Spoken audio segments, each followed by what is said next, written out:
Just taking a quick ear break from mixing, doing a bit more on rock and roll radio, putting together the reverse snare sound and applied some reverb to the overhead mics to capture the drum sound and get it a bit more.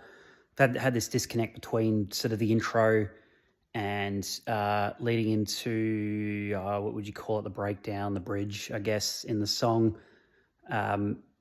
And then the verses and the chorus. So we've got this big booming sound for the intro, and then it all sort of just went back to a flat sort of studio sound. So I've put a bit of reverb there to help bridge that gap a little bit. But I just sort of got thinking I've had questions from friends before. Where's your next song? Why is it taking so long? I'm sitting here waiting, looking at the watch and whatnot. And I thought I'd just talk a little bit about that here. In this video, just because to give a bit of an insight into the length of it. So rock and roll radio, we've probably been working on for a good couple of years, maybe. Same with things like Icebreaker, that's a bit. A lot of these songs are probably a couple of years old, with the exception of Lamborghini, which we've probably been about a year old, maybe, and that's coming together a little bit quicker-ish. It's sort of a process. So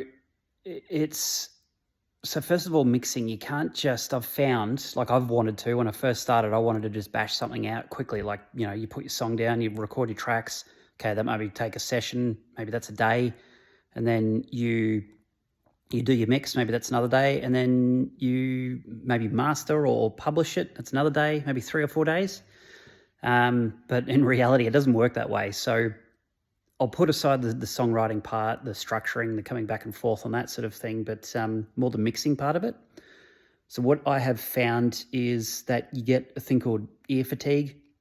So it might help people understand that if you've ever sat there and listened to a lot of music, and you might come to a point where you're a bit tired, you're not really paying attention too much, or I've had enough of that.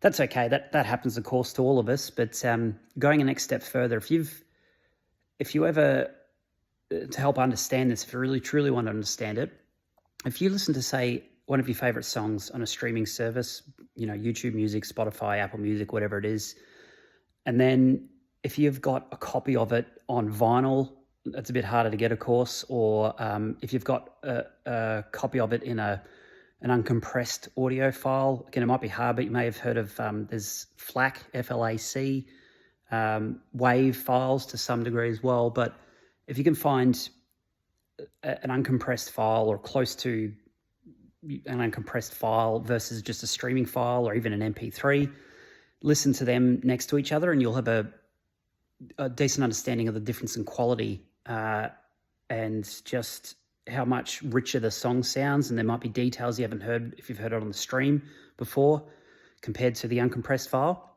Now, if you say listen to the compressed files, the MP3, so all files when they go up to these streaming services are compressed, just to help save with size of files and streaming and bandwidth and downloads and all that sort of stuff, speed.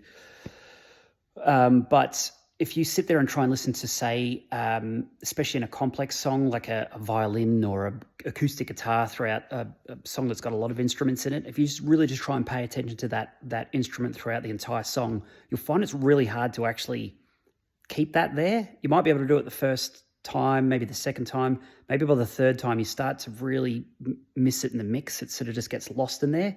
The song still sounds great and you can still hear the acoustic guitar, but if you're trying to pay attention to the details, it will just sort of disappear.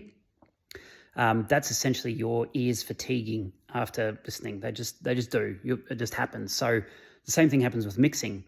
Quite often when you're mixing, you're trying to listen to the details and you're going even further. You're not just listening to the instruments and how it all sounds together, but you might be listening to particular frequencies. Like you're trying to get, like for example, in this reverb, I was putting a reverb on the kick drum and I found a pretty good sound for the reverb for the effect, but there was sort of like a tinny, high-pitched sort of a snap towards like a tailing snap towards the end of the sound. And it wasn't the kick drum, or it might be a frequency on that, I'm not sure, because this was a MIDI sample. But it carried through into the reverb, this weird snap that I didn't like. So I went into the EQ and pulled that out of the reverb and got a much better sound that I wanted. But that was only after doing about 20 minutes of mucking around, getting the sound that I wanted, and then still not being quite happy and something was missing. Quite often I have to go take a break for another 10, 15, 20 minutes or so, just to not listen to any musical sound, any sort of harsh sounds, and just take a break, then come back to it. And then quite often I'll be able to hear what I was trying to actually hear, that detail that I was trying to hear. And that's sort of to give you an idea. So that means you're not, I could spend an hour or two on a mix and then come back the next day and go, God, what was I thinking here? Or that doesn't sound right at all, or something else will stand out that isn't quite right, or it's missing something. And then I kind of restart that little mini process again. And that's an iterative thing. It just keeps going and going and going over time. And then, of course, you might spend, say, a week or two doing this process on a particular sound, and then you get to the end of it, and then you're like, that's not actually what I was after. And then you might have to start again.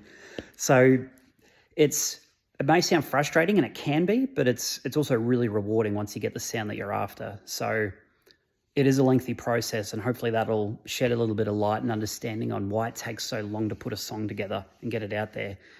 So I'm like, even though I'm saying I'm close to finishing this song, I'm close in terms of my process, I guess, but that process is still a lengthy part of it. So once I've got the reverb pass done on this, I'm already thinking I need to do some reverb on my vocals and dial that in.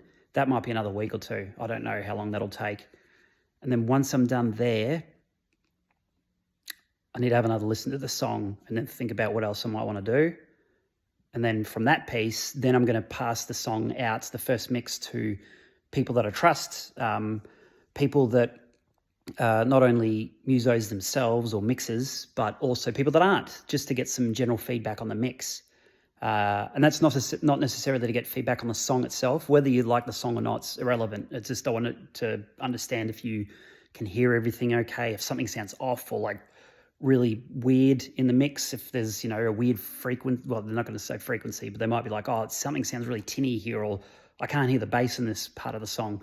Those sort of things are the sort of feedback I'll get.